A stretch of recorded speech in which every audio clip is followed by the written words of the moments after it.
the apostle of the Gentiles, sabi niya, I magnify mine office. So, ang second point po natin dito, yung ministry ni Pablo, this superseded, mas humigit pa, mas lumaki pa, mas malaki pa, kaysa sa ministry ng 12 apostol. Pangatlo, in the sense na sa kanya ibinigay yung dispensation of the mystery or yung dispensation of the grace of God, mas naging malaki ang kanyang ministry kung ikukumpara doon sa ministry ng 12 apostol. And number 3, in connection with this commission, yung utos na natanggap ni Pablo mula kay Panginoong Hesus at sa Diyos, Paul was also the divinely appointed minister of the church of the present dispensation, the body of Christ. Nabasa natin kanina sa Colossians 1:24 hanggang 25 that he was made a minister. So, ito yung tatlong katotohanan na pag-uusapan natin sa ngayon at saka meron pang ibang questions or problems regarding the ministry of the 12 in comparison with the ministry of the Apostle Paul. Kaya, sa number 3, this commission, okay, Paul was also the divinely appointed minister of the church of the present dispensation. What is the church under the present dispensation? Sabi ni Pablo, the body of Christ. Okay pa? Now, tingnan natin. Meron tayong important matter, important thing to note. No other Bible writer has one single word to say about the church which is Christ's body, or none of the other apostles mention it. So unang-una, tingnan po natin na doon sa mga sulat ng 12 ng mga apostol, hindi susulat ni Pablo, doon sa mga 12 apostles or yung mga disciples during the kingdom program, okay, wala silang mention tungkol sa church which is Christ's body. Not only would we seek in vain for such phraseology in the writings, but we would seek in vain for any discussion of the subject, for they do not discuss the church of which believers today are members. So wala po tayong maipakitang katotohanan or any particular proof na sinasabi na yung church, the body of Christ, ay nabanggit doon during the ministry of the 12 apostles or the 12 disciples or during the kingdom program. Nor they are members of the church, the body of Christ. Paul, who wrote more of the books of the Bible than any other writer, he dealt consistently with those truths which concern the church which is his body. So si Pablo lang ang nagsabi, siya lang ang may maraming patotoo tungkol sa church which is his body. Basahin ulit natin ang sa Ephesians chapter 1, verse 19 to 23. So, dito natin makikita na yung ministry na natanggap ng apostol na si Pablo is a different ministry compared to the 12 apostles, and he even superseded with the ministry of the 12 apostles. 19. And what is the exceeding greatness of his power to usward who believe according to the working of his mighty power, which he wrote in Christ when he raised him from the dead and set him at his own right hand in the heavenly places, far above all principality and power and might and dominion and every name that is named, not only in this world but also in that which is to come, and hath put all things under his feet, and gave him to be the head over all things to the church. Verse 23, which is his body, the fullness of him that filleth all in all. So ang sabi ni Pablo, to the church which is his body. So hindi ito na-mention ng mga apostol, 12 apostol, neither in their writings nagkaroon sila ng pagbanggit or sa kanilang pagpapatunay na sila ay member ng church, the body of Christ. So in general, tinatawag natin sila ay mga kingdom citizens or kingdom saints. When we talk about the word kingdom, that we are referring to the kingdom that was promised to them and to be established here on earth. Ngayon, sa ministry ng apostol na si Pablo, binanggit niya ang church which is his body. Only in the writings of Paul that you can read about the church which is his body. Merong iba't ibang churches in the Old Testament, merong church na nabanggit, merong church in the wilderness, meron pang church na tinatawag na little flock, meron ding church si Christ na itatayo, stated in Matthew chapter 16 verse 18. Meron ding church during the dispensation of grace, and this is called the church, which is his body. So in line with the revelation of the mystery to the Apostle Paul, number one, he received the mystery program. Second, uh, yung kanyang ministry, he superseded the ministry of the 12 apostles or the 12 disciples. Mas malaki or mas naging malawak ang kanyang ministry kung ikukumpara sa 12 apostol. And we will come up to that as we go on with our discussion. Bakit naging superseded yung ministry ng 12 apostol sa pamamagitan ni Pablo? And then number 3, he mentions the church which is his body. So lahat ng mga taong sumampalataya sa mabuting balita during the dispensation of grace, they are members of this church. And what is this church? This is the church which is the body of Christ. Ngayon, ang second part natin is epiphany of grace. Number 1 is the revelation of the mystery to the Apostle Paul. Pangalawa, the revelation lost or this revelation is lost to the church. Anong ibig sabihin? We are not referring to the church, the body of Christ, na yung revelation na yun ay lost to the church. Let us go on. This great revelation that was given to the Apostle Paul and the glorious truths associated with it have been largely lost to the professing church. Sino?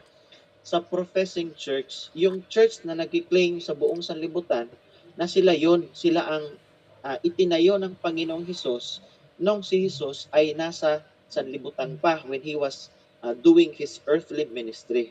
So to be specific, the Church of Rome ignores the facts we have stated above. Sinasabi si Pablo ang apostol, siya ang nag-mention ng church, the body of Christ. Mas malaki ang ministry ni Pablo kaysa sa 12 apostol.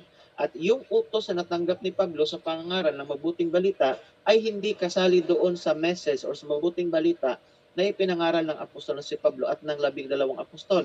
Yung sinasabi ng iba, parehas lang. Try natin. They clearly set forth in her own translations of the Bible. Merong sariling translation ng Biblia ang Church in Rome.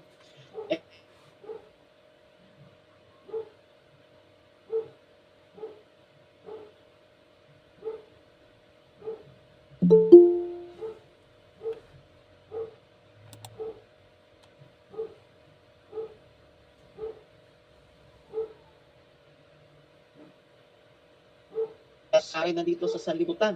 At ang church nila continuous existence ng kanilang ng church na itinayo ng Panginoong Hesus.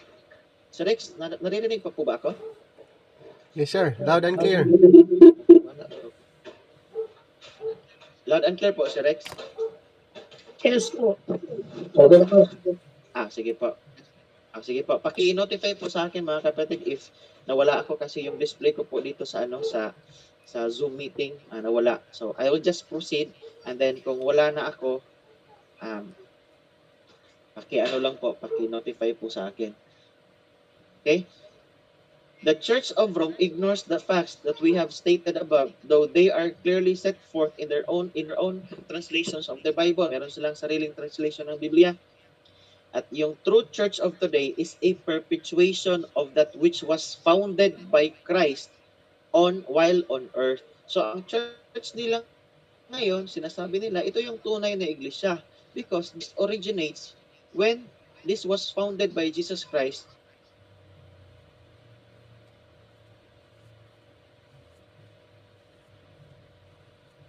on earth, over which Peter and the 11 were appointed to be heads and rulers during his absence. So ang ibig sabihin nila, yung church ng Panginoong Hesus ay still in existence na itayo niya nung kanyang kapanahunan dito sa sanlibutan at hanggang sa ngayon, this is a perpetuation of that which he founded while he was on earth, and this is a kingdom church and to be established on earth. Yung leader ay si Peter at ang 12 at ang 11 apostol bilang sila ang heads and rulers habang wala pa ang Panginoong Hesus. Rome declared that her present pope is a successor to Peter and as such, the vicar of Christ and the supreme head of the church on earth. So ito yung kanilang assumption, not merely an assumption but a declaration that the pope in Rome is the successor of Peter. Successor to Peter Second, the vicar of Christ and a supreme head of the church on earth. So wala kang dapat pupuntahan. Sabi nila, according to their declaration, ang pinaka-head is the Pope. Kasi meron siyang apostolic succession from Peter. Kaya sila ay tinatawag na vicar of Christ or the supreme head of the church on earth. Kaya sinasabi natin na ang revelation of the mystery is lost to the professing church. And what is this professing church? Number one, this is the church in Rome. Hindi nila na nakita ang kaibahan ng ministry, ng mensahe ni Pablo na ibinigay ng Diyos sa kanya. At wala silang alam kung meron man, pilit lang itinatakwil yung mensahe ng apostol na si Pablo that under the dispensation of the grace of God, the church, or sabihin natin, the true church is not the church in Rome. It is the church which is His body.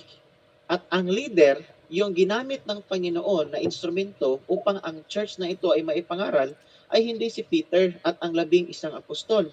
This was done through the instrumentality of the Apostle Paul. Next, yung sa church in Rome, consistent with this, she holds that she is laboring to fulfill, ano ang sinasabi nila? Gusto nilang magkaroon ng katuparan, maisakatuparan yung Great Commission given to Peter and the 11, requiring water baptism for the remission of sins and claiming to possess miraculous powers.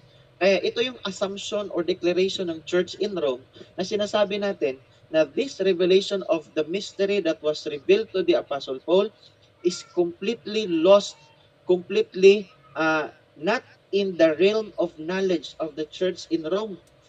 Bakit?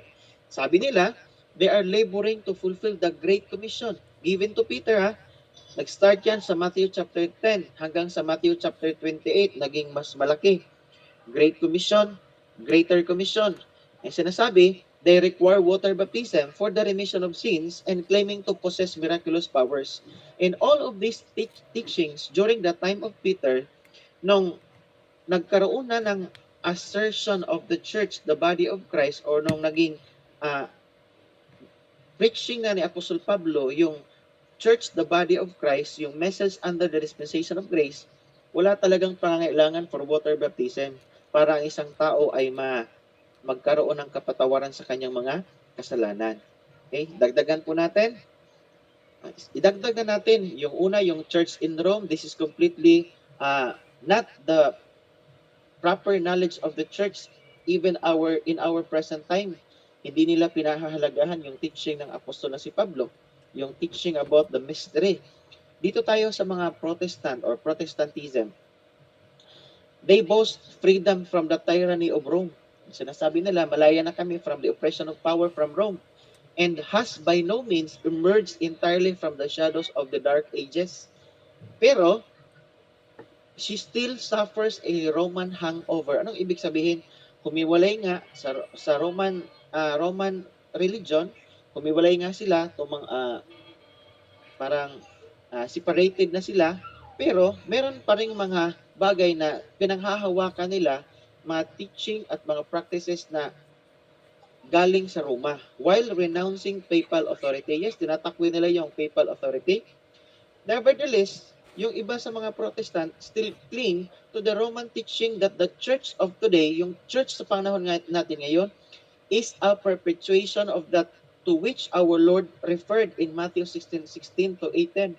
Maraming mga churches ngayon, Protestant churches, sinasabi natin, Protestant churches, sinasabi, they do not belong to the Roman Church, but as the Roman Church claim that their church is the church that was founded by Jesus in the upper room at Jerusalem, as stated in Matthew chapter 16 verse 16 to 18, sila din, nag-claim din sila na sila din yung church doon sa Matthew chapter 16 verse 16 until verse 18.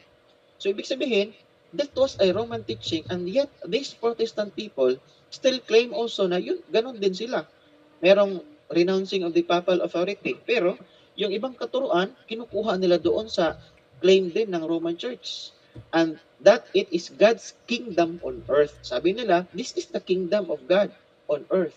So, tingnan natin yung ibang mga Protestant groups. Marami sila. Halos pinag-aagawan ang Matthew chapter 16, verse 16 and verse 18. Tayong mga nakakaalam ng right division, alam natin na ang church under the dispensation of grace is not the church that was mentioned in Matthew chapter 16, verse 18. Are we going to claim that Matthew 16:18 is the foundation of our church? The answer, of course, is no. Why? Because we know from the scriptures, from the writings of Paul, na hindi ito yung church na sinasabi ng Panginoong Hesus na kanyang itatayo. This is not the church. He was not referring to the church, the body of Christ. This is the church that He will establish on earth at meron itong description. Mamaya, kung may magtatanong, we can elaborate that. So, una, yung church in Rome. Pangalawa, yung Protestant churches, still parang merong pagkakamali kung ang pag-uusapan yung revelation na natanggap ni Pablo at kung patungkol sa church na ipinapangaral ni Pablo. Another, she too seeks to carry out the Great Commission. Parehas din ng church, ng Roman church. They are going to carry out the Great Commission given to Peter and the 11. Kaya meron pa rin mga practices ng water baptism. Though half-heartedly, for she cannot make up her mind whether water baptism is or is not necessary to the remission of sins. Kaya meron mga Protestant churches ngayon nagtuturo. Yung iba, nagtuturo ng water baptism for the remission of sins. Yung iba, tinatanggap na ang Panginoong Hesus ang nag-cleanse ng ating kasalanan through His blood. But if a person wants to become a member of the church, of their church, they need to be water baptized not for the remission of sin, but for the membership sa church. Kaya meron ng pagkakaiba whether water baptism is or is not necessary for to the remission of sins, and is also confused and disagreed as to whether or not she possesses the miraculous power of the Great Commission. Kasi kung balikan natin sa Matthew chapter 10, meron din naman kasing mga miraculous powers associated doon sa commission ng Panginoong Hesus, doon sa 12 apostol when they are going to minister, when they are going to do their ministry, they were equipped with all miraculous power. Chapter 10 verse 1 ng Matthew, and when he had called unto him his 12 disciples, he gave them power against unclean spirits to cast them out and to heal all manner of sickness. Ano ang sinasabi? To heal all manner of sickness and all manner of diseases, of disease. Kaya, yung iba, Protestant churches, nagkakaroon sila ng confusion whether, do we still possess miraculous power or wala na ito? Okay. Kaya, yung Protestant, dito tayo kay Martin Luther. Under God, shook Europe to its foundations with a partial recovery of Pauline truth. So, merong tinatawag na partial recovery. Bakit po? But the Protestant Church has done little to further that recovery, so that rather than recognizing the distinctive character of Paul's position as our apostle, most Protestants think of him simply as one of the apostles along with Peter and the 11. So ano ang nangyayari? Imbes na isipin, i-recognize, kilalanin ang pinagkaiba ng character o pinagkaiba ng message ni Paul doon sa message ng mga apostoles, the 12 apostles, marami sa mga Protestant people think of Paul simply as, sinasabi? One of the apostles along with Peter and the 11. Sabi nila, kasama lang si Pablo ng 12 apostol. So, halos magkaparehas. In taking so short a step away from Rome to the Protestant Church, tumiwalag sa Rome, naging Protestant Church, and assumed a very weak position for if Paul is to be considered as one with the 12. Rome can easily prove that Peter, not Paul, was appointed as their chief. Kasi sinasabi, halimbawa, yung mga Protestant teaching, si Pablo, kasama lang sa mga 12 apostol, ay magiging tama yung confession or declaration ng Roman Church. Kung kasama lang sila, ang naging chief, hindi si Pablo, kundi si Peter. Matthew chapter 16 verse 19, merong key doon. Sa chapter 1 verse 15, si Peter yung spokesperson, siya yung tumayo hanggang sa chapter 2 verse 14 ng Acts. hanggang sa verse 38, sabi ni Peter, repent and be baptized in the name of Jesus for the remission of your sins. Hanggang sa chapter 5, verse 29. Kaya lilitaw, hindi si Pablo yung wise master builder. Ang chief ay si Peter. If we are going to allow that kind of thinking from the Protestants and the Roman Church na sinasabi, si Paul ay kasama lang sa 12 apostol. Kaya, yung revelation of the mystery is lost to the Roman Church, to the Protestants, and even to Martin Luther. Since Christianity has strayed so far and so long from the great Pauline revelation, so masyado na silang malayo sa Pauline revelation, she has lost sight almost completely of the vastness of his ministry and influence and the extent to which his message once became known in the world. Hindi na talaga nila ma-reconcile, hindi na talaga pwedeng balikan because they have drifted so far away from the Pauline revelation at hindi nila alam na itong ministry ni Apostol Pablo ay it once became known in the world. Ang daming mga taong pinangaralan ni Pablo, tinuruan, not just in Jerusalem. Kaya, as we proceed, una, ito'y ibinigay kay Pablo. Pangalawa, yung Roman Church, yung Protestant churches, Martin Luther and mga leaders during the Reformation. Hindi naman talaga sila completely nag-cling doon sa teaching ni Apostol Pablo. Kumiwalay nga sa Roman Church pero marami pa rin kinuhang mga aral galing sa Church ng Rome. Pangatlo, intindihin po natin itong the 12 and their commission. Ano po ba ang komisyon, utos na tinanggap ng 12 apostol? Let us first observe that the 11 under Peter had previously been sent to proclaim their God-given message to all mankind in the records of their Great Commission. 3 different terms are used to emphasize this fact. Tingnan lang natin itong mga terms na ginagamit. By the way po, bago po nagkaroon ng great, kasi yung sa ibang mga pag-aaral, merong 3 commissions eh. Una, yung Great Commission, kasi ang ginagamit lang dito sa aklat natin is Great Commission, at ang ginagamit na verse is Matthew chapter 28. Pero meron din mga pag-aaral na Matthew 28 is the Greater Commission. Bakit? Yung Great Commission is found in Matthew chapter 10. This commission was given by Jesus to the 12 apostles, Matthew chapter 10, and they are just going to confine their ministry doon lang sa Jerusalem. Chapter 10, verse 5. These 12 Jesus sent forth and commanded them, saying, go not into the way of the Gentiles and into any city of the Samaritans. Enter ye not, but go rather to the lost sheep of the house of Israel. Ayun, naka-confine lang sila sa Israel. And as ye go, preach, saying, the kingdom of heaven is at hand. Verse 8, heal the sick, cleanse the lepers, raise the dead, cast out devils, freely ye have received, freely give. Provide neither gold, nor silver, nor brass in your purses, nor scrip for your journey, neither 2 coats, neither shoes, nor yet staves, for the workman is worthy of his meat. Yun yung nasa Matthew chapter 10. So, only to the lost sheep of the house of Israel. And even during the ministry of Jesus, sabi niya, he was sent to the lost sheep of the house of Israel. But after the death, burial, and resurrection of Jesus, after his death, burial, and resurrection, okay, nagkaroon ito ng expansion ang ministry. Kaya sinasabi ng karamihan ng iba, this is now the Greater Commission as found in Matthew chapter 28.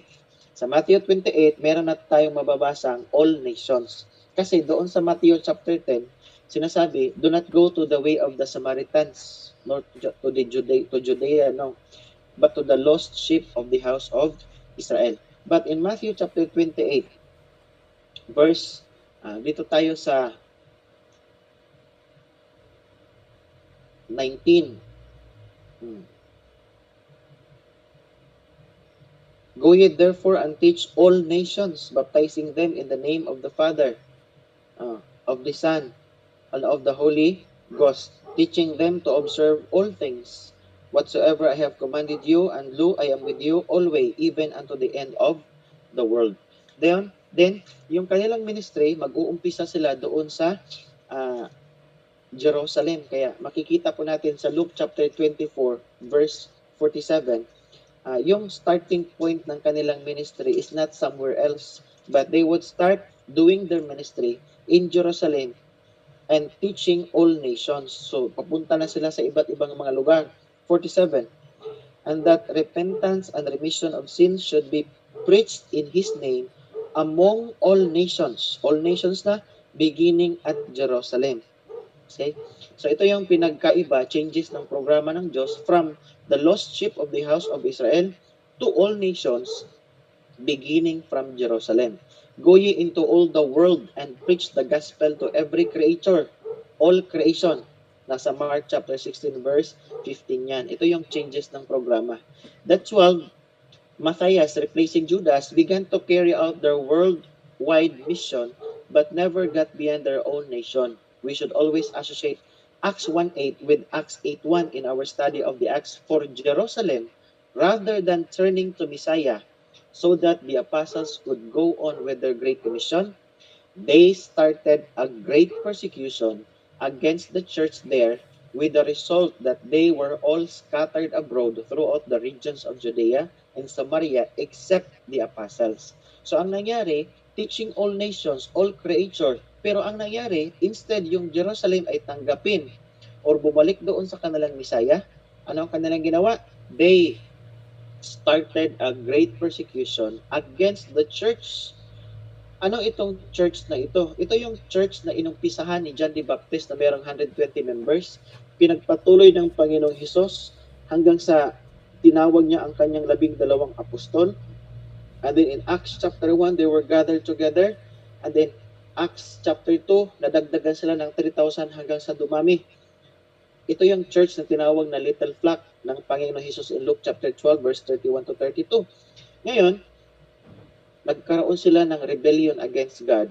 There was a great persecution and then they were all scattered abroad maliban lang sa mga apostoles. Ngayon, the 12 have often been charged with bigotry and unfaithfulness for remaining at Jerusalem at this time. Sinasabi ng iba ay hindi sila naka-fulfill sa kanilang utos. Bakit? Kasi ang turo, teach all nations. Bakit they tarried at Jerusalem?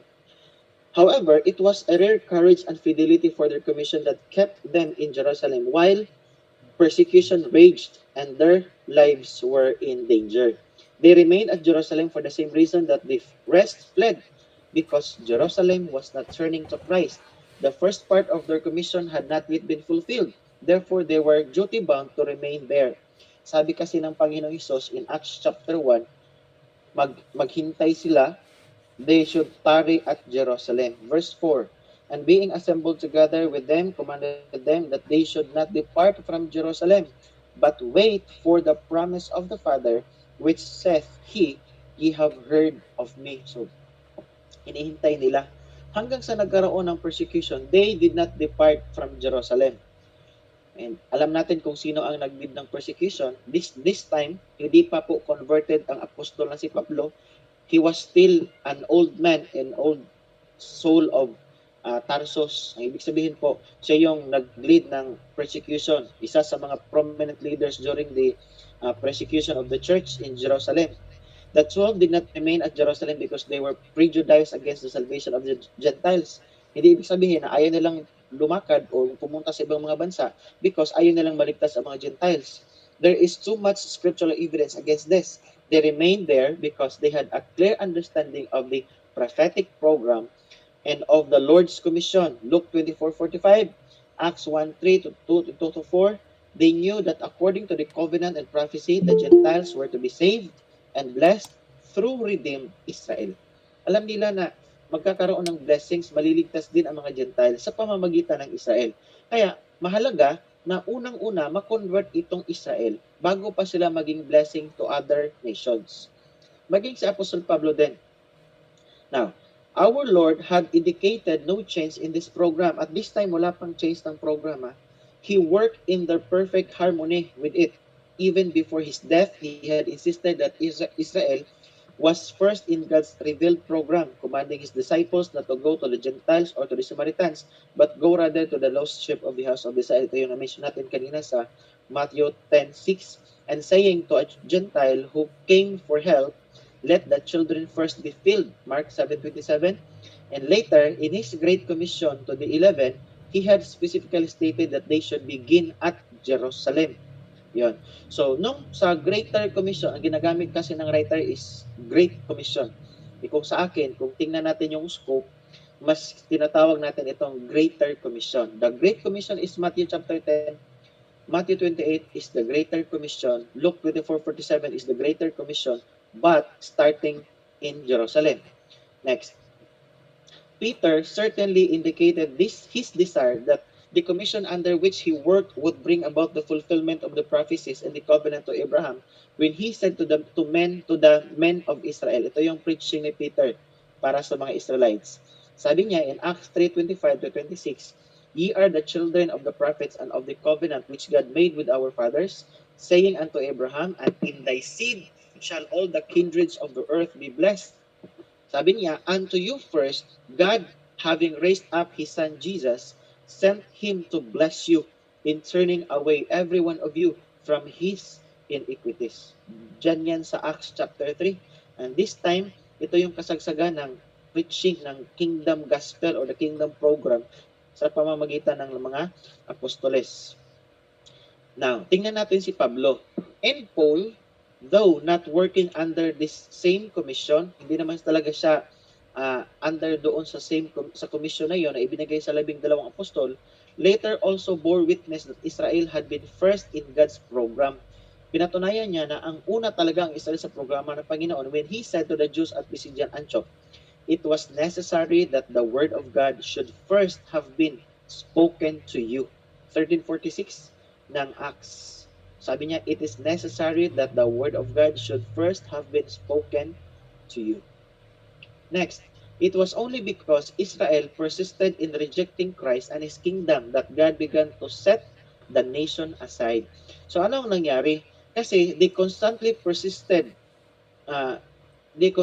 and persistently rejected Jesus Christ or Christ and the kingdom. So ang nation nila ay na-set aside, raising up Paul to go to the Gentiles with the good news of salvation by grace. So because of the final commission to make disciples of all nations, and Paul alone could say, "I speak to you Gentiles, inasmuch as I am the apostle of the Gentiles, I magnify mine office." Nung nakita nila na meron ng ibang apostol na itinalaga ang Diyos para sa isang gawain na hindi ibinigay sa kanila, while during those time, nagkaroon sila ng, yung 12 apostol, nagkaroon sila ng commission from the Lord Jesus to preach to all nations. Pero, because of the constant rejection and rebellion of the nation Israel, they persecuted the church, nagkaroon ngayon ng pag-set aside sa kanila at nagtawag ang Diyos ng ibang apostol. Hindi na para sa kanila, kundi para sa mga Gentiles at ibang programa ang ibinigay. Ito yung sinasabi ni Pablo. Siya na yung apostle to the Gentiles. Sinasabi niya, "I magnify mine office." That is Romans chapter 11 verse 13. Ngayon, let us mark well then that Peter and the 11 who had originally been sent to proclaim the gospel of the kingdom to all nations, to all the world and all creation, never completed their mission. Hindi natapos nila Peter yung kanilang mission. Kaya yung sinasabi ng iba, this is in accordance with the apostolic succession. Merong perpetuation of the church through Peter papunta sa panahon namin ngayon. That is not true because they never completed the mission. God raised another apostle. At ang apostol na ito ay si Pablo, hindi na itong 12 apostol. Kaya kung halimbawa ang ministry ng isang organisasyon ay nakaangkla doon sa Great and Greater Commission ng church nung kapanahunan ng 12 apostol at ng Panginoong Hesus, hindi ito yung komisyon na dapat sinusunod ng mga church leaders sa ngayon. Because we are not under those old commissions. Yung commission na dapat sundin ng isang believer under the dispensation of grace o ng isang mga ngaral ay yung komisyon na natanggap ni Pablo bilang apostol ng mga Gentiles. Indeed, had they done so, that dispensation would have been brought to a close. For our Lord had said concerning the tribulation period, then imminent, but later graciously postponed. And this gospel of the kingdom shall be preached in all the world for a witness unto all nations. And then shall the end come. So anong nangyayari kung halimbawa, hindi na usher in, hindi na insert sa ibang pagkakasabi. Kung walang ibang tinawag na apostol ang Panginoong Hesus. Then ang nangyari, dapat na carry out yung mission ng 12 apostol, preaching of the kingdom, then continue hanggang sa Great Tribulation. Ang susunod, then shall the end come. Tapos na sana. Nasa 1,000 years reign na sana tayo ng Panginoong Hesus, as stated in Matthew chapter 24 verse 14. Bakit hindi nangyari? Kasi nga, nagkaroon ng pagbabago sa programa ng Diyos. If therefore the pouring out of the Spirit had been followed directly by the pouring out of God's wrath, both predicted in Joel chapter 2, tingnan nyo sa Acts chapter 2, as quoted by Peter in Acts chapter 2, Israel would have turned to God in repentance, and the 12 would have proceeded to proclaim the gospel of the kingdom to all nations na dapat. That dispensation would thus have been consummated. Natapos na. The end would have come. Dumating na sana yung katapusan. But rather than send the judgment immediately, God interrupted the prophetic program and revealed His secret purpose, sending Paul forth to proclaim to all mankind the gospel of the grace of God. Kaya, kung yung mga testimony ni Apostol Pablo in Acts chapter 20 verse 24, magiging klaro sana, clear talaga na nagkaroon ng interruption yung prophetic program. Kaya malinaw sa atin, especially as we study the writings of the Apostle Paul, na merong changes ang programa ng Panginoon from the prophecy to the mystery, from the prophetic program to the mystery program, from the program given to the apostles, to the 12 apostles, to the Apostle Paul under the dispensation of grace. Ayan. Hindi natin pwedeng i-question yung katotohanan. The sometime after the Lord's commission to the 11, Paul was sent as an apostle of Christ to proclaim to all mankind the gospel of the grace of God. Ito yung apostle natin, si Pablo, at ang komisyon na natanggap ni Apostol Pablo. So itong pag-aaralan natin, let us go on. It is significant that the three terms displayed in the so-called Great Commission to indicate its worldwide scope are also used in Paul's epistles in connection with his ministry. Only whereas the 12 never got to all nations. They never got to all nations. They never got to all the world or to all creation with their message. Paul did with his, now to him that is of power to establish you according to my gospel and the preaching of Jesus Christ according to the revelation of the mystery which was kept secret since the world began. Nasa 16:25, but now is made manifest and by the scriptures of the prophets according to the commandment of the everlasting God, made known to all nations for the obedience of faith. So si Pablo ang nakapag-fulfill nitong all nations. Next, meron pang mga verses na magpapatunay. Colossians chapter 1 verse 6, which is come unto you as it is in all the world, and bring it forth fruit as it doth also in you. 1:23, which ye have heard and which was preached to every creature which is under heaven, all creation under heaven, whereof I, Paul, am made a minister. Nasa Colossians 1:23 yan. Ito yung commission na natanggap ni Pablo. We have seen how the 12 did not get their message to all nations, all the world, and to all creation, because on the one hand, Israel rejected it, and on the other hand, God has had a secret purpose to unfold. But Paul, to whom this secret purpose was revealed, says he did get his message to all nations and to all the world and to all creation. Yung message na natanggap ni Pablo, hindi lang para sa bayang Israel yon, kundi para sa all nations, to all the world, and to all creation. It is written of Paul that during his stay in Ephesus, all they which dwelt in Asia, or a province of Asia Minor, heard the word of the Lord Jesus. Acts chapter 19 verse 10.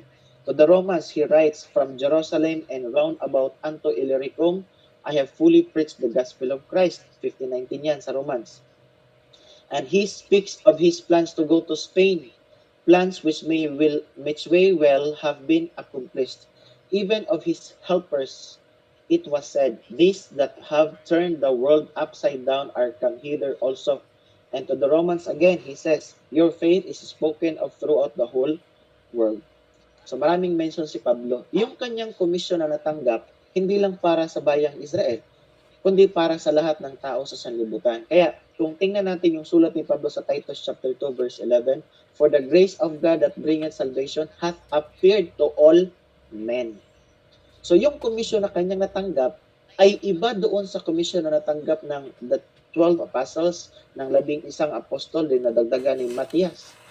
Yung scope ng kanyang ministry, yung content ng kanyang ministry, yung message, at saka yung future, yung ibig sabihin yung hope ng kanyang message ay iba doon sa teaching ng 12 apostol. Romans chapter 5, chapter 1, verse 5, sabi ni Pablo, "By whom we have received grace and apostleship for obedience to the faith among all nations for his name. And to me, who am less than the least of all saints, is this grace given that I should preach among the Gentiles the unsearchable riches of Christ, and to make all men see, all men, what is the fellowship." Ang Greek dito is oikonomia or dispensation of the mystery. Ephesians 3:8 yan hanggang sa verse 9. So ito yung the amazing energy with which Paul proclaimed grace. Meron bang driving force si Pablo sa kanyang pangangaral? Okay? Meron. Bakit? While it is generally acknowledged that he was commissioned to proclaim grace to all nations, there are few who have quite realized the amazing energy with which the Apostle Paul proclaimed this message in the face of the most relentless persecution or the wide extent of his ministry and influence. Halimbawa, nung si Pablo na ang nangaral, nung hindi pa siya nangangaral, hindi pa siya ginamit ng Panginoon para maging tagapangaral, siya yung nag-persecute sa church. Ngayon, nung siya na nangangaral kay Kristo at sa church, the body of Christ, the dispensation of the grace of God, marami na siyang pinagdaan ng persecution. Bakit? Try natin ha. Meron ba mga lugar kung saan siya na-persecute? Halimbawa, sa Pisidian Antioch, almost the whole city came together to hear the word of God. But the unbelieving Jews, filled with envy, contradicted and blasphemed, and it was necessary for Paul and Barnabas to turn from them to the Gentiles. Diba? So merong mga unbelieving Jews.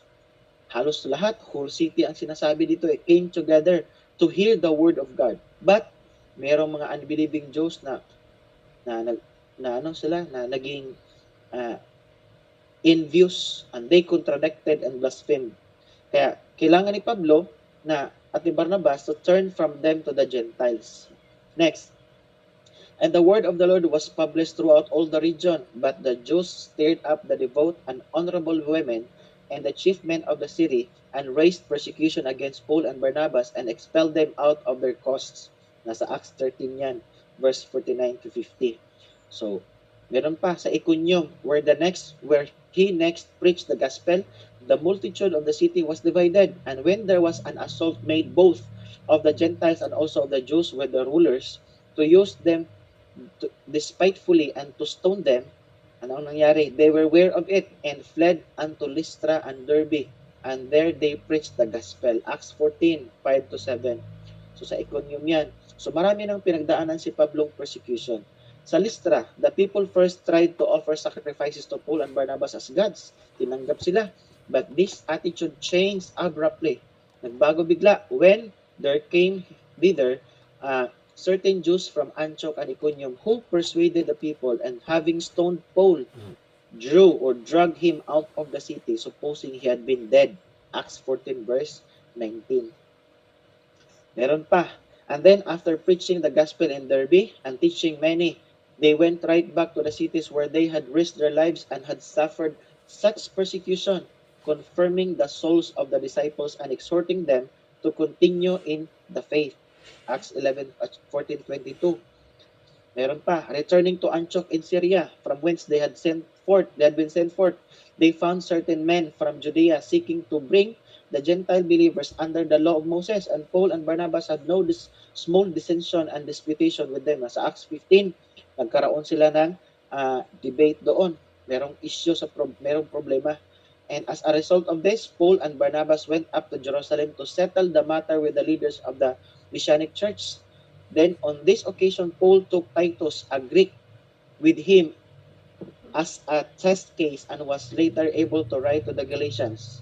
Titus was not compelled to be circumcised either. And concerning those who would have had it, so he said, to whom we gave place by subjection, no, not for an hour, that the truth of the gospel might continue with you. So hindi niya pinayagan yung iba na magkaroon ng paghalo yung teaching ng dispensation of grace, especially in the context of circumcision. Because many of those people, especially the Jews during those times, saying, a man needs to be circumcised or else he will not be justified. Or sabi ni Pablo, we gave place by subjection, no, not for an hour.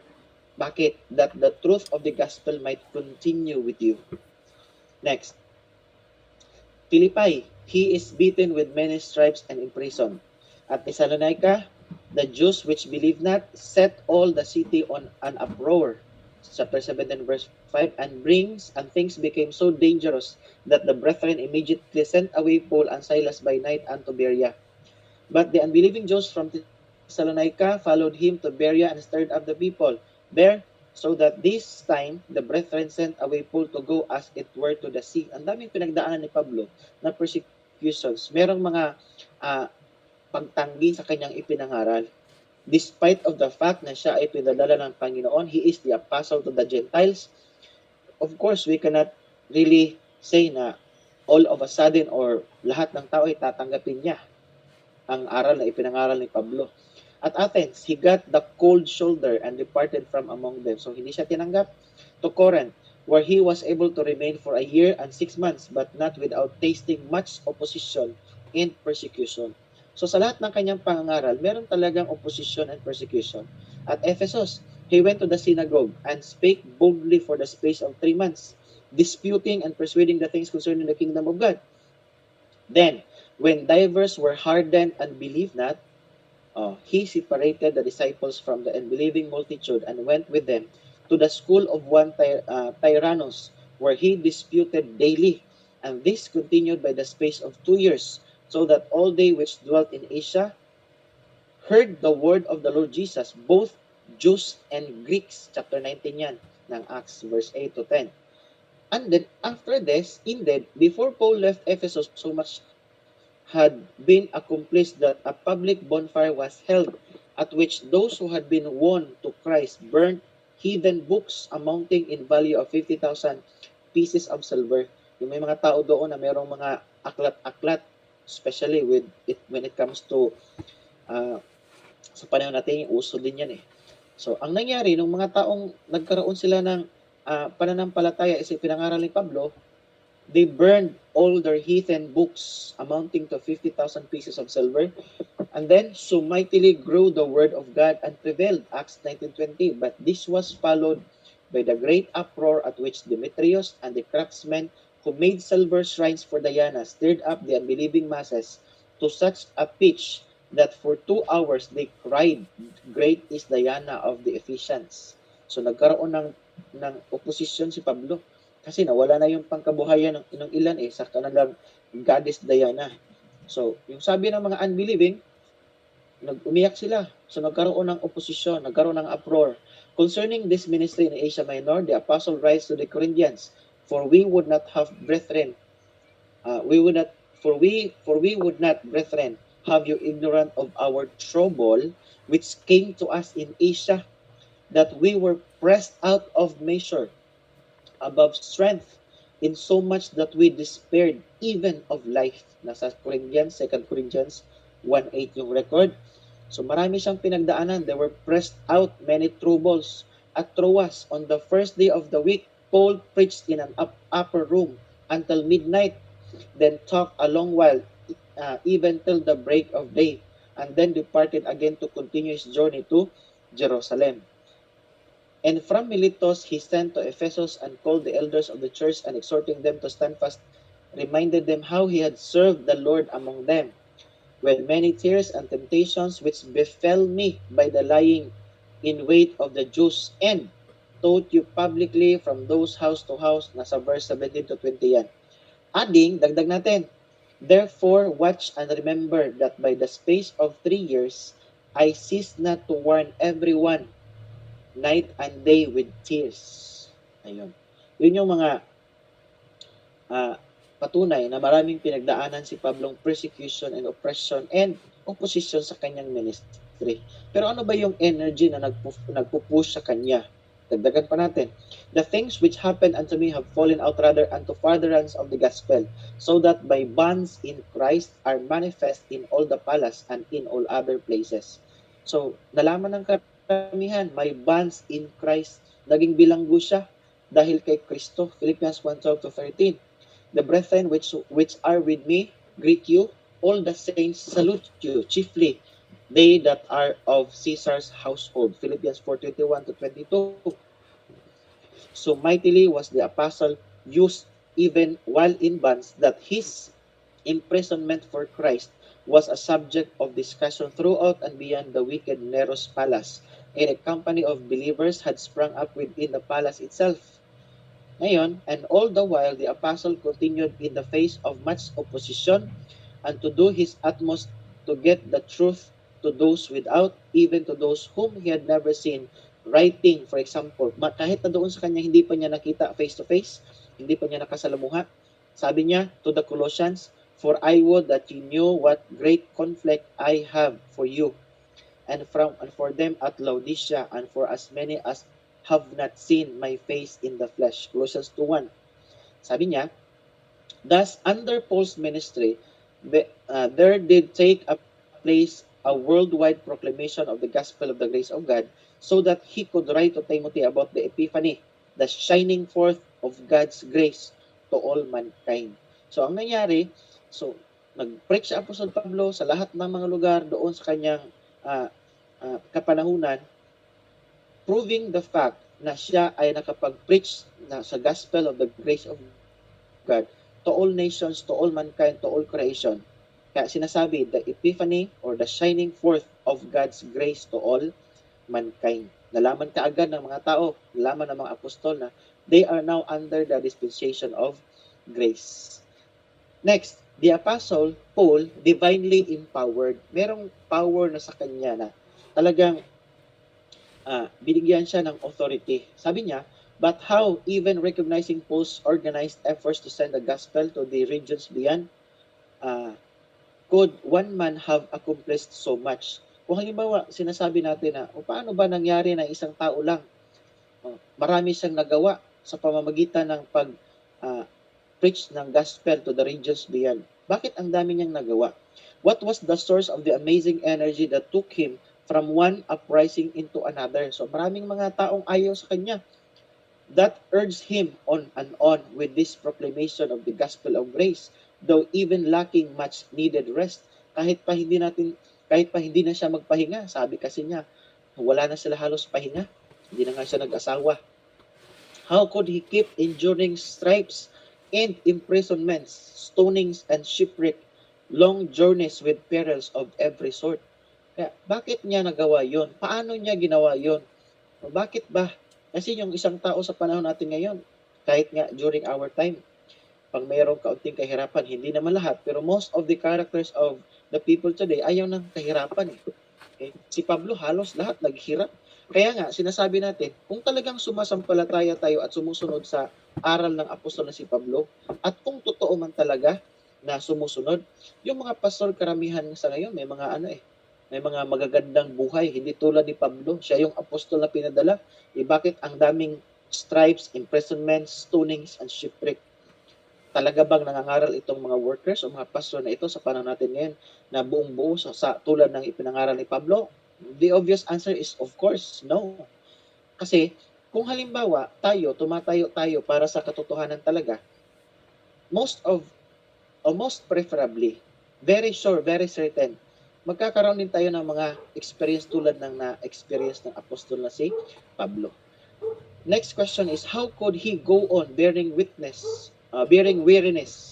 pain, watchings, walang tulog, hunger, gutom, thirst, cold, nakedness, and all these things in addition to the care of all the churches he had already suffered by the time he wrote his second epistle to the Corinthians.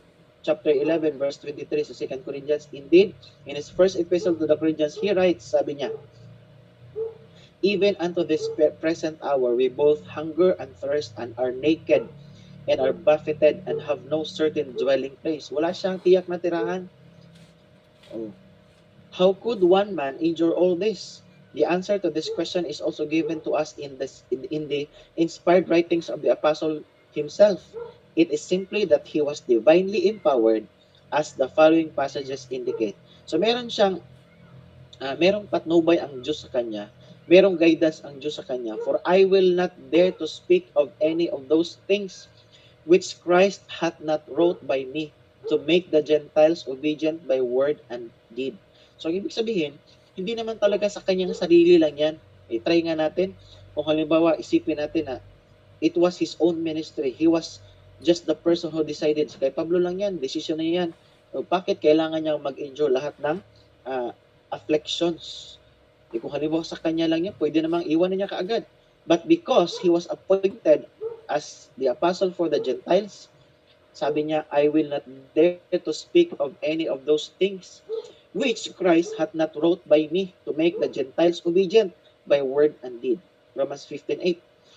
Next, Corinthians 15:10, 1 Corinthians, but by the grace of God I am what I am, and his grace which was bestowed upon me was not in but I labored more abundantly, that they all, yet not I, but the grace of God which was with me. Kaya meron siyang driving force, merong energy nagsusustain sa kanya para kahit gaano kahirap ang kanyang pinagdadaanan, kailangan niyang magpatuloy. At alam din natin na when he was called, meron na kasing sabi ang Panginoon sa kanya, chapter 9 pa lang, verse 15 ng Acts. Sinabi na kaagad ng Panginoon Jesus, but the Lord said unto him, go thy way, for he is a chosen vessel unto me to bear my name before the Gentiles and kings and the children of Israel. For I will show him how great things he must suffer for my name's sake. So alam na yan ni Pablo at alam din natin yan na kailangan talagang mag-suffer ni Pablo para sa pangalan o para sa Diyos. Kaya kahit tayong sumusunod kay Apostle Paul, ganon din yung experience natin. Galatians chapter 2 verse 8, for he that wrote effectually in Peter to the apostleship of the circumcision, the same was mighty in me toward the Gentiles, sa kanya. Whereunto I also labor, striving according to his working, which worketh in me mightily. Colossians 1:29. At my first answer, okay, no man stood or forsook me. I pray God that it not be laid to their charge. Notwithstanding, the Lord stood with me and strengthened me, that by me the preaching might be fully known, and that all the Gentiles might hear, and I was delivered out of the mouth of the lion. 2 Timothy chapter 4 verse 16 to 17. Thus it was that the Apostle Paul could write about the epiphany of the grace, the shining forth of the grace to all mankind. So, yun yung driving force sa kanya. Sinasabi niya, it was the Lord who strengthened me. Alam niya na he needs to suffer persecutions. Ngayon, yung revelation of the mystery na naibigay kay Apostle Paul, yung ministry of the church, the body of Christ, this is lost. It was not completely clear to the Roman church, to the Protestants. In fact, pinag-aralan na natin yung commission ng 12 apostol, hindi para kay Pablo yon, hindi siya one of the 11 or the 12 apostles. And then nakita na natin yung distinctiveness ng apostleship o ng ministry ni Apostle Pablo, yung kanyang commission, at saka yung kanyang eagerness, yung kanyang pinagdaanan kahit despite of all the afflictions and persecutions. Ngayon, itong pag-uusapan natin, the light dim. But alas, how the light has since been dimmed, how lightly men have esteemed the infinite grace of God. Indeed, it was during the apostle's own ministry that he had to write to the Galatians. Sabi niya, I marvel that ye are so soon removed from him that called you into the grace of Christ unto another gospel. Yung gospel na ipinangaral ni Pablo, nagkaroon ng shining forth. Pero dahil sa ang dami-daming opposition, maraming mga taong ayaw or maraming mga taong nag-create ng distraction. Yung mga believers minsan, o dumating yung punto na even the Galatian believers, they were moved unto another gospel. So nagkaroon ng bahid o nagkaroon ng problema yung preaching of the gospel. Bakit? Yung ibang mga believers parang pumunta doon sa ibang gospel. Kaya kailangan ni Apostol Pablo na i-remind ulit yung mga believers. For this, Christendom has called the Galatian believers fickle, and commentators have quoted the statements of certain Roman rulers to prove that the goals were by nature changeable. We believe, however, that politicians and statesmen in any age, including our own, could be cited to prove that the public is fickle, and the Apostle Paul would certainly have to say, with respect to the church as a whole, historically, I marvel that ye are so soon removed from him that called you into the grace of Christ unto another gospel. So, yung sinasabi kasi ng karamihan, yung mga tao sa panahon natin yan, and even during those times, yung mga believers ay napakadaling ma-move into something else. They are so fickle. Okay? Sinasabi nila, napakadaling i-convince ng mga taong ito. Kasi, hindi sila masyadong marunong tumayo sa kanilang principle. They are marked by lack of steadfastness or constancy or stability. They are not stable enough to hold their grounds, especially in holding the truth. Kaya sabi ni Pablo, I marvel that you are so soon removed. Galatians 1:6 is not only the word of Paul to the Galatians, but also the word of God to the church as a whole. For how soon the church departed from the great revelation of the glorified Christ through Paul, this declension began, as we say, during Paul's own lifetime. One church after another was affected by it, and we have seen how through his ministry all they which dwelt in Asia heard the word of the Lord Jesus. But it was not many years before the apostle had to write to Timothy, this thou knowest that all they which are in Asia be turned away from me. So maraming umalis, maraming bumaliktad. From the writings of the early century fathers, which still exist, it is evident that rather than recognizing the distinctive character of Paul's message, they had it all confused with the kingdom message proclaimed by John the Baptist, Christ, and the 12, even to requiring water baptism for the remission of sins. Maraming sinabi na si Pablo, they turned away from me. So, panong paraan? Through teachings, through the doctrines that they are teaching. So, maraming sinasabi natin ngayon na Rome held sway and a mixture of Christianity, Judaism, and heathen idolatry prevailed. Kaya, meron pang mga reformista sa panahon ni Martin Luther, Zwingli, John Calvin, and others were used to recover Pauline truth. Sinasabi natin, pinag-aralan nila ang sulat ni Apostol Pablo. Pero maraming mga problema sa kanilang mga belief concerning, especially when it comes to salvation. Zwingli, John Calvin, and others were used to recover Pauline truth. And thank God, still greater advances were made under such men as meron tayo, sina Darby and Scofield, but very much still remains to be done.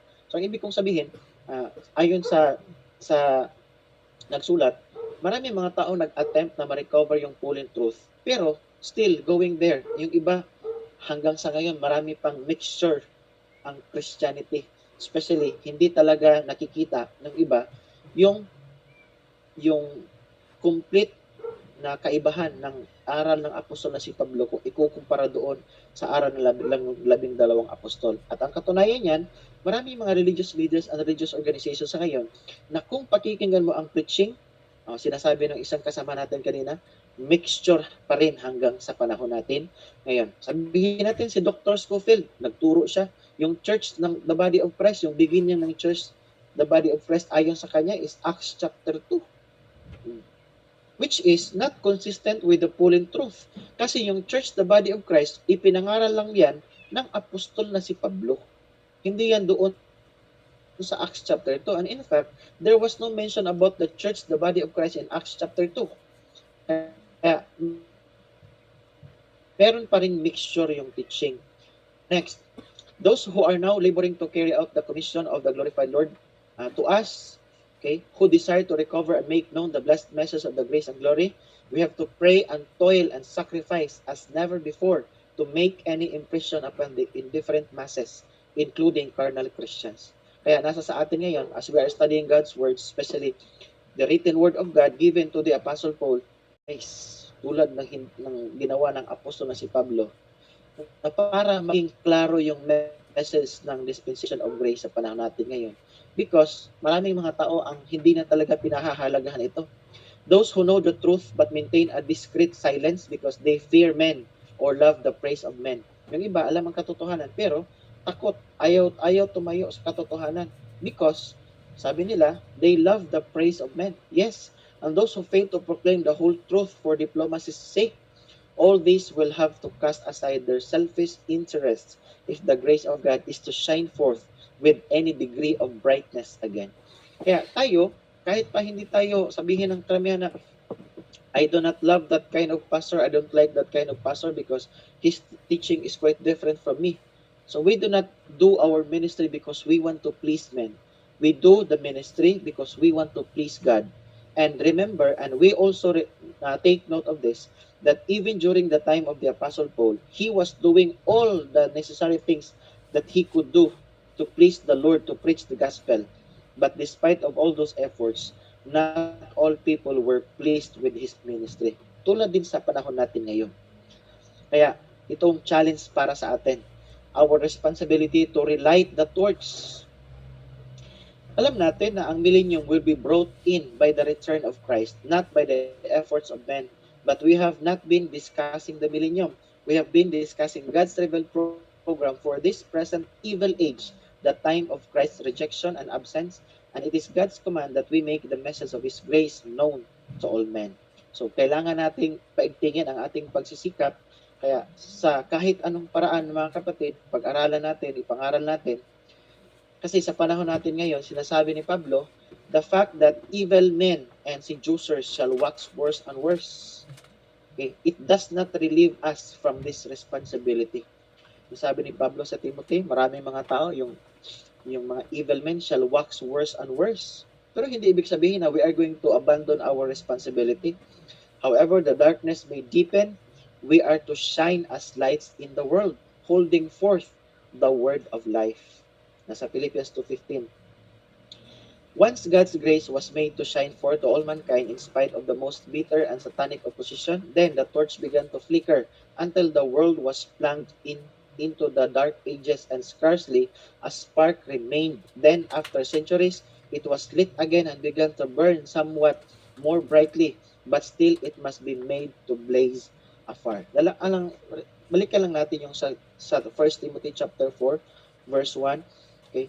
Kasi merong sinabi sa Apostol Pablo, nung kanyang kapanahunan, napakalawak ng kanyang ministry, marami ang tumanggap. But then after his death, after few years after his death, nagkaroon ng katotohanan yung kanyang sinabi sa chapter 4 verse 1. Now the Spirit speaketh expressly, 1 Timothy, that in the latter times some shall depart from the faith, giving heed to seducing spirits and doctrines of the devils. Ito na ngayon. So ngayon, mabuti na sa atin at meron tayong nagtuturo ng right division. Meron bang pinagkakaiba sa mga prinsipyo at pamamaraan sa pag-aaral o kaya sa pag-handle ng church? But this is our constant battle, our constant effort na we will be united in the teaching with the knowledge of the truth that was revealed to the Apostle Paul. Ngayon, dagdagan natin, in these critical times, shall we not make it our own passion to know God's word, rightly divided, and to make it known to others until the grace of God shines forth again as a blazing torch? Shall we not, or must we not put aside every other consideration and say with Paul, but as we are allowed of God to be put in trust with the gospel, even so we speak, not as pleasing men, but God which trieth our hearts. Sabi ni Pablo, we do not please men. Kaya yung pagsasalita natin, we do not envision to please people. We envision to please God, not men. Next, soon enough, our Lord will appear in glory. So, during the dispensation of grace, during the caught up, ang Panginoong Jesus ay He will descend from heaven. So, we will meet Him in the air. So, our work will be done.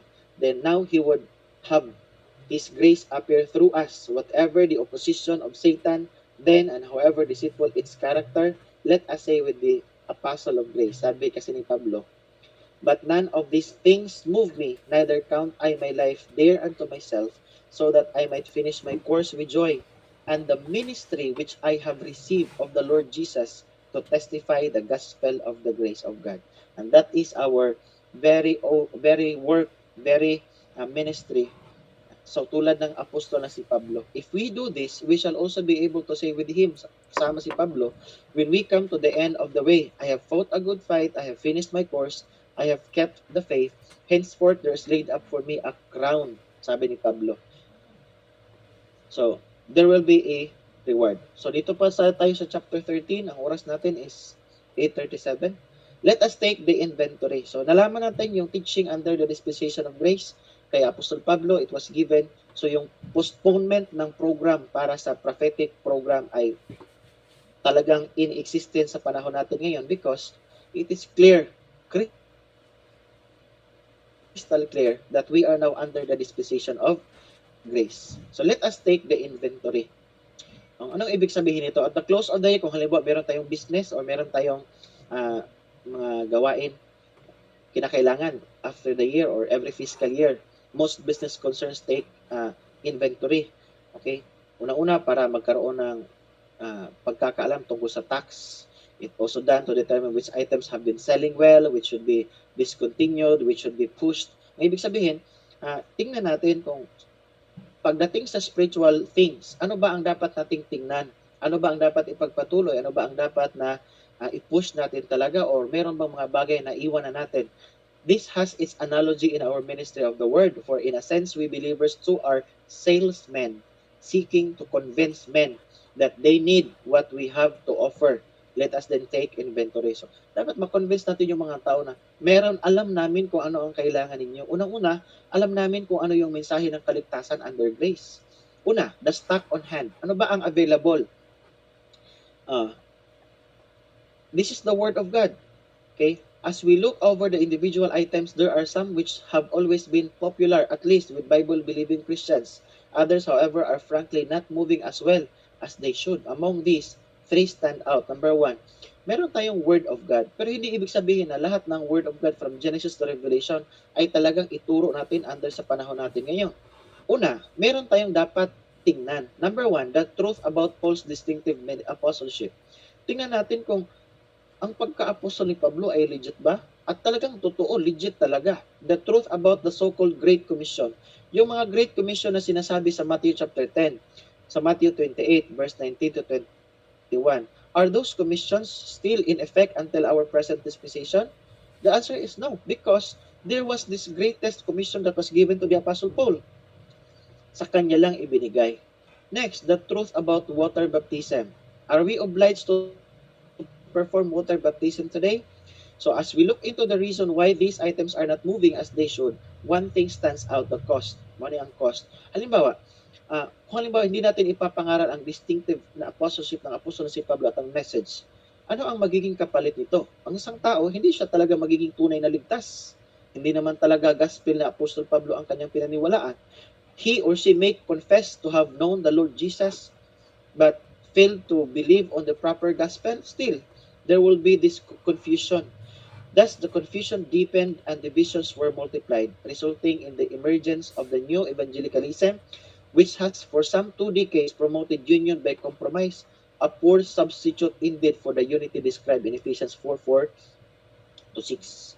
Ang ibig sabihin, yung ibang mga tao sa panahon natin ngayon ay hindi alam ang apostleship, distinctive apostleship ni Pablo, yung message ni Pablo, yung katotohanan tungkol sa water baptism at sa commission na dapat sundin, nagkaroon sila ng confusion. At yung iba, nagkakaroon pa ng union or unity. Kaya sa panahon natin ngayon, meron tinatawag na mga interfaith movement, ecumenical movements. They don't mind doctrines anymore. They just mind fellowship. It does indeed cost to believe and stand for any of the 3 important truths listed above. Religious denominationalism as a whole is bitterly opposed to even discussing these subjects. Often, positions and salaries are involved. Surely, those who buy these truths and refuse to sell out after buying them cannot expect to be popular with the religious hierarchy or with the religious masses who follow them. So, di ba, yung iba, pinambibili na ang salita ng katotohanan. Merong iba, they bitterly opposed to even discussing these subjects. Ayaw nilang pag-usapan ang distinctive apostleship ni Pablo. Ayaw nilang pag-usapan ang Great Commission na hindi ito sa kanila o hindi ito in existence or in effect until now o sa panahon natin ngayon. At saka yung katotohanan tungkol sa water baptism. They bitterly opposed to even discussing these subjects. Shall we then discontinue these items and offer only the more popular ones? Yung iba, yung tinuturo, yung mas pinaka-known na lang. Yung ano yung gusto ng tao. Hindi po ganun. No, indeed, we should rather push these items, advertising and promoting them more widely than ever. This for several reasons. Bakit kailangan i-push natin yung distinctive message ng apostol na si Pablo, yung katotohanan sa Greater Commission and the Greatest Commission? Okay? Number one, these items are well worth the price tags attached. Dapat kung alam mo yung apostol natin, mas alam mo yung halaga ng mensahe at alam mo kung saan ka patutungo. Alam mo din. Pangalawa, often they do not sell simply because we have not or have not been able to inform the general public about them. Religious leaders have warned their hearers that these precious truths are heresies. Anong sinasabi nila? O hindi totoo yan. Halimbawa, kapag sinasabi, ligtas ka under grace. No, you're not. You are not saved by grace through faith. You are not saved by grace through faith. Yes, you have been saved by grace through faith, but you have to maintain good works for you to be constantly saved. O may mga ganong mga pagtuturo. Kaya sinasabi nila, yung teaching ng by grace through faith, those are heresies and have kept many from even being willing to consider what the Bible says about them. Most of these leaders do not really study and teach the Bible. Karamihan sa kanila, hindi naman talaga nag-aaral. They only promote their denominational creed or worse, promote the unscriptural Christ-denying liberalism which has wrought such havoc in the past years. So ang ibig sabihin, merong mga tao talaga hindi nangangaral totoo ng salita ng Diyos, hindi nag-aaral ng right division.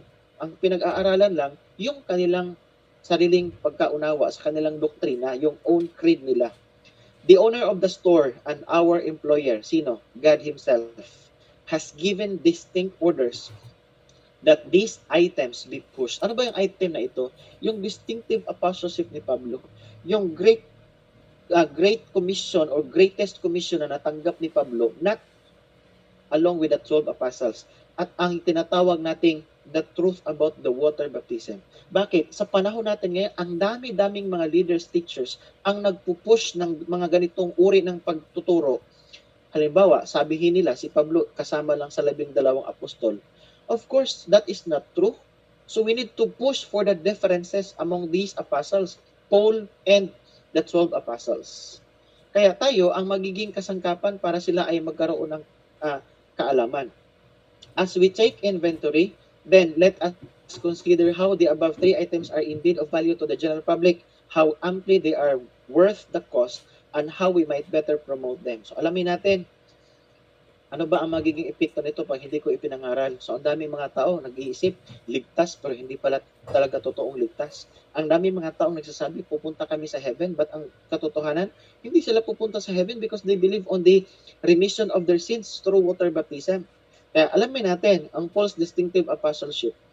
I am the apostle of the Gentiles, Romans 11 verse 13. It is by divine inspiration, ha? Hindi naman sinabi na si Pablo lang ang nag-appoint sa kanyang sarili. Okay? Next. What a pity that so many religious leaders do not yet see or perceive this. If they were but willing to consider and accept this one important scriptural fact, much of the theological confusion prevailing in the church would be dispelled. Ang problema sa karamihan sa mga churches sa ngayon, maraming mga seminary, maraming mga Bible schools, maraming mga pag-aaral ang ginagawa, yet they don't know what is the method for studying the words of God. Hindi ginagamit ang right division, kaya hindi nila nakikita yung differences among the teachings of differences in the teachings of the apostles. Kaya hindi nila nakikita ang distinctive apostleship ng apostol na si Pablo.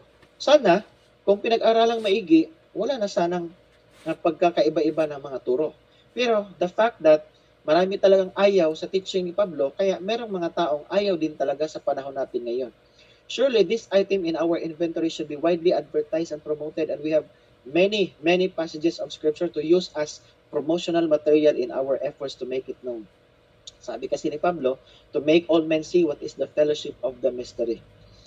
An understanding of apostles Paul's distinctive position as God's appointed apostle for the present disposition of grace will clear up many related questions regarding the Holy Spirit's operation, miraculous signs, the return of Christ, and etc. This item on our stock shelves is indeed a truth we dare not discard or discount. So hindi natin dapat ipagwalang bahala ito, hindi natin pwedeng tanggalin kasi maraming katotohanan ang hindi alam na pa ng tao dahil hindi nila alam ang salita ng Diyos na ibinigay kay Apostol Pablo. Or kung alam, pilit itong tinatwist ng karamihan. The Great Commission which our Lord gave to His apostles while still on earth has been dealt with most unfairly. Even by Bible-believing fundamentalists, not to mention the neo-evangelicals and the liberals.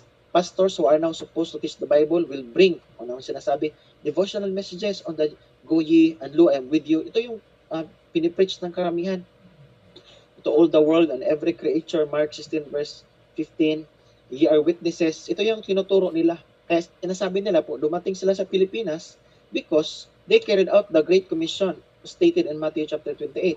Alam na natin na hindi talaga siya in effect yan. Now, move lang tayo ng kaunti. This so-called Great Commission speaks of our Lord's power and authority on earth as well as in heaven and commands obedience to the law of Moses. It requires baptism for salvation and promises that miraculous signs shall follow them that believe. O yung iba, sinusunod daw itong Mark chapter 16 verse 15 to 18. Bakit hindi nila nagagawa yung miraculous powers? Baptism lang ang nagagawa. Iba-iba pa ng baptism. Okay? Tapos, ang preaching is beginning at Jerusalem. Bakit dito nag-umpisa sa Pilipinas? Wala nang church doon sa Jerusalem. Ang daming failure, ang daming problema. Kaya ito yung question tungkol sa baptism. Saka yung hindi alam ang distinctiveness of the apostleship of the Apostle Paul. Okay? Now, by this same commission has not one word to say about salvation by grace through faith. Doon sa mga commission na yun sa Matthew 28, Matthew chapter 10, wala naman talagang commission or word nagsasabing salvation by grace through faith. Only in the writings of the Apostle Paul that we can find that we are justified by the blood of Jesus. We have been made sons of God because we believe on the gospel. Doon lang sa sulat ni Apostol Pablo. Ang kaligtasan natin ay ginawa ng Panginoon Hesus doon sa cross. Doon lang sa sulat ni Apostol Pablo. Now, sabi dito, none of this was proclaimed until our recent glorified Lord entrusted the greatest commission of all to that other apostle. Sino? Si Pablo. Sabi ni Pablo, there's no difference between the Jew and the Greek. Under this great commission, we learn about the redemption through Christ's blood, forgiveness of sins according to the riches of His grace. At marami pa, pinag-aralan na natin yan. Kaya, sabi din ni Pablo, meron din tayong spiritual blessings in heavenly places in Christ. Sa Ephesians chapter 1 verse 3, Ephesians chapter 2 verse 5 and verse 6. Yung baptism, according sa writer natin, ang ginamit niya is supernatural baptism. I think yung supernatural baptism na pinag-uusapan niya is referring to the baptism that was done by the Holy Spirit, in which the believers under the dispensation of grace was put into the body of Christ, put into Christ through the Holy Spirit. Yes, nasa chapter 12 verse 13 yan ng 1 Corinthians. Walang water baptism ngayon, walang pastor ngayon na merong authority para ang isang believer ay i-baptize, ilagay doon kay Kristo. Wala po. Wala silang authority ganyan. Doon natin malalaman sa sulat ni Pablo. Now, dito tayo sa baptism question. Tanong tungkol sa bautismo. Dagdagan natin dito tayo. In Mark's record of this commission, our Lord is distinctly quoted as saying, "He that believeth and is baptized shall be saved, but he that believeth not shall be damned." Mark chapter 16, verse 16. So marami nagsasabi na, those who are saved should then be baptized, should repent of their perversion of scripture. Meron silang tinatawag na perversion of the scripture. Peter, one of those to whom this commission was first given, and who then was filled with the Holy Spirit, must have known how to interpret our Lord's words, and he interpreted them to mean exactly what he said.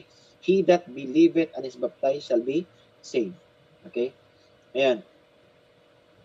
Nangaral si Peter, Acts chapter 2, verse 38. Nangaral. So, no doubt, no question. Si Pablo, naging baptized din siya. It is true, of course, that physical water cannot wash away moral sins, but this passage shows, nevertheless, that water baptism was still required for the washing away of sins. It was a typical cleansing required by God for salvation. Kailan? Nung unang panahon.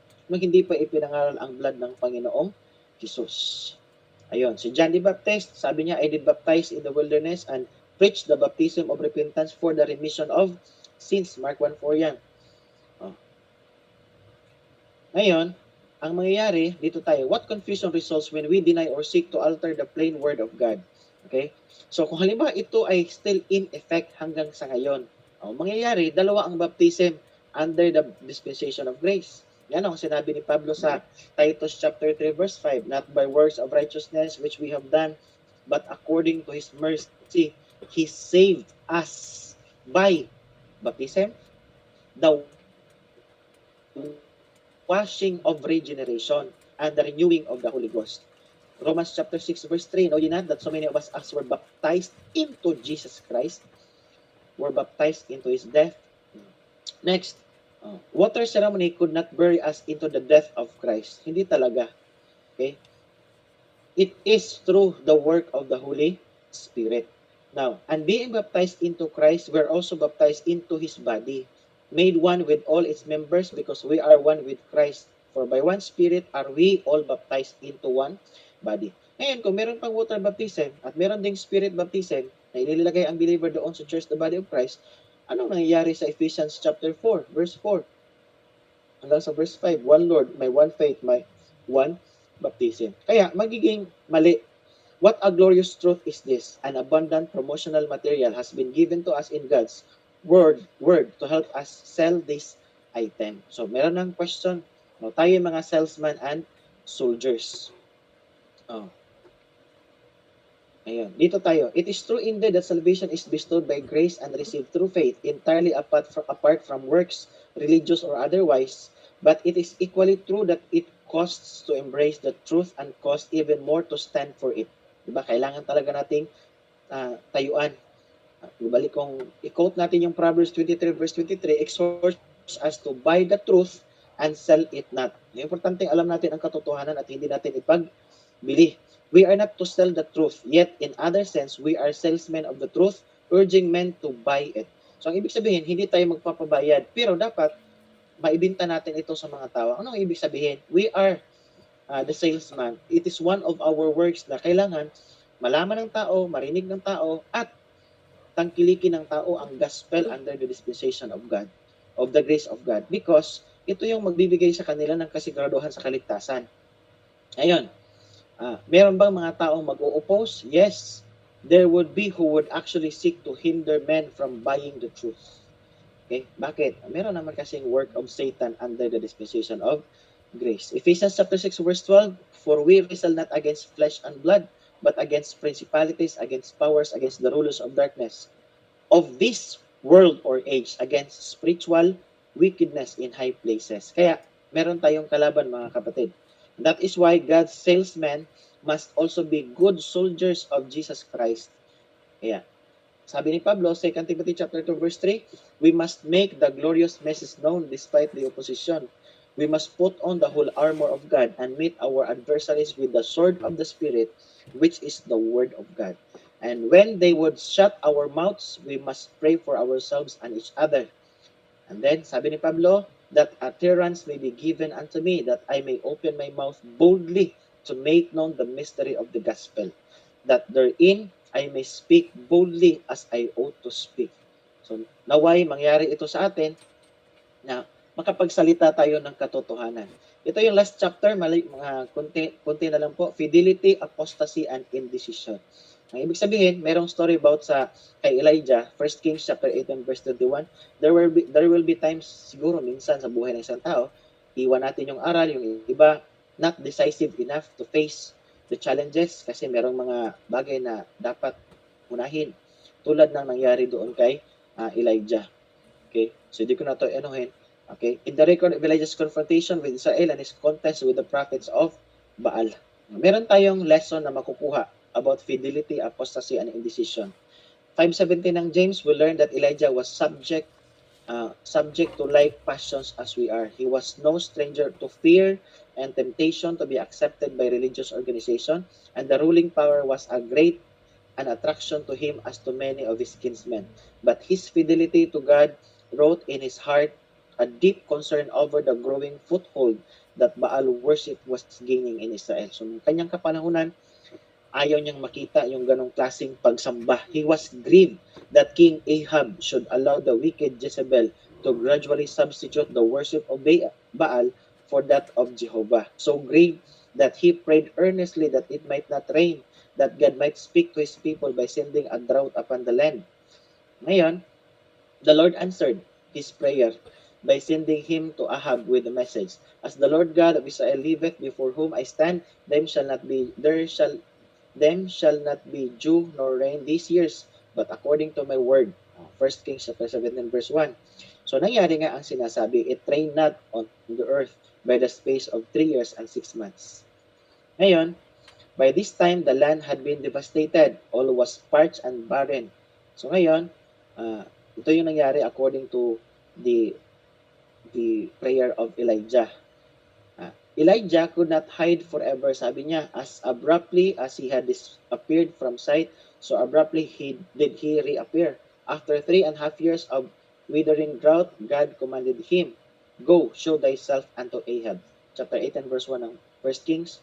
The rest of the story is well known, how Ahab gathered the children of Israel together at Mount Carmel, and how Elijah publicly challenged the prophets of Baal before them, how he gave the Baalites every advantage in the contest, and as Jehovah's prophet, he exposed the impotence of this pagan god, demonstrating that Jehovah, Israel's God, was indeed the true and only God.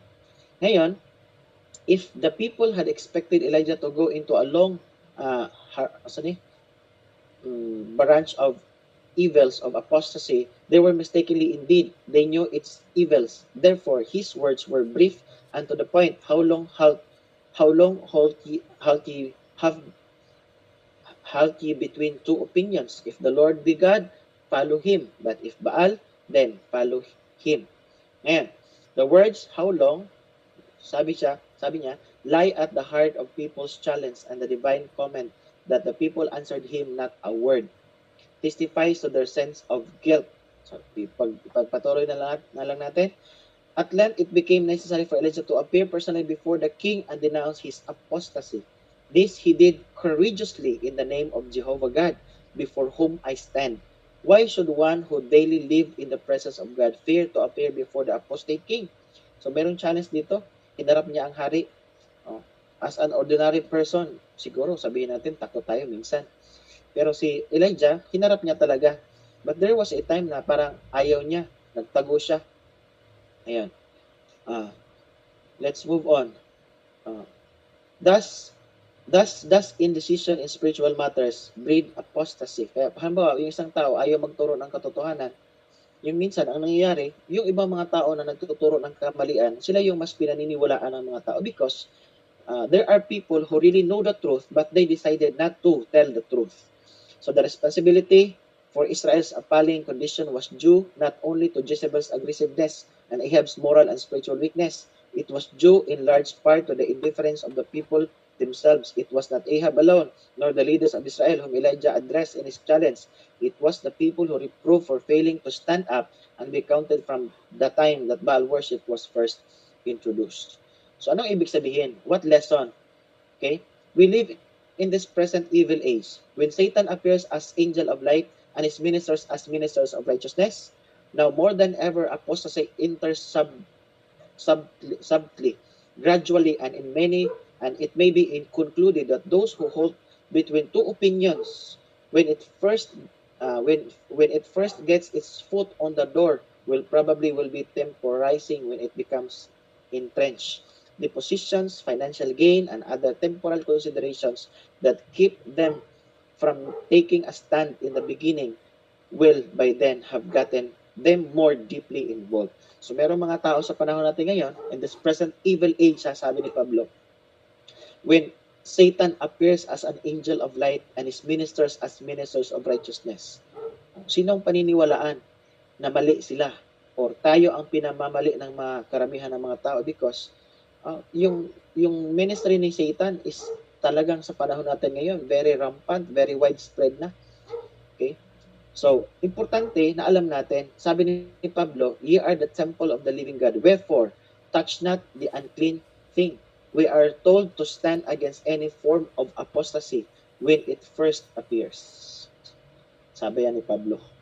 It is a human failure to wish to be friendly to both sides when spiritual conflict is concerned. Ang ibig sabihin, kung ang spiritual conflict is concerned, kailangan alam mo kailan ka titindig para sa katotohanan.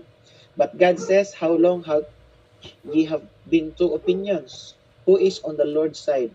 Choose ye. He that is not with me is against me. So, dalawang bagay lang yan.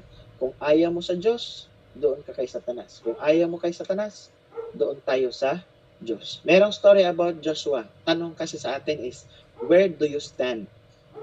Alam mo, yung message of the dispensation of grace, alam natin ang pinagdaanan ni Pablo.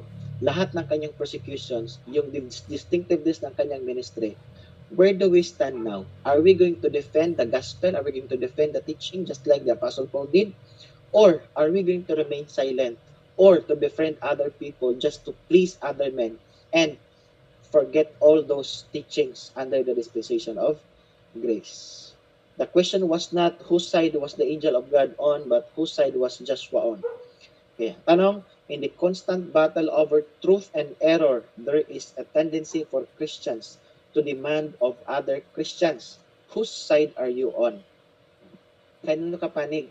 Are you for us or for our adversaries? That is the end of our slide. Ang tanong po,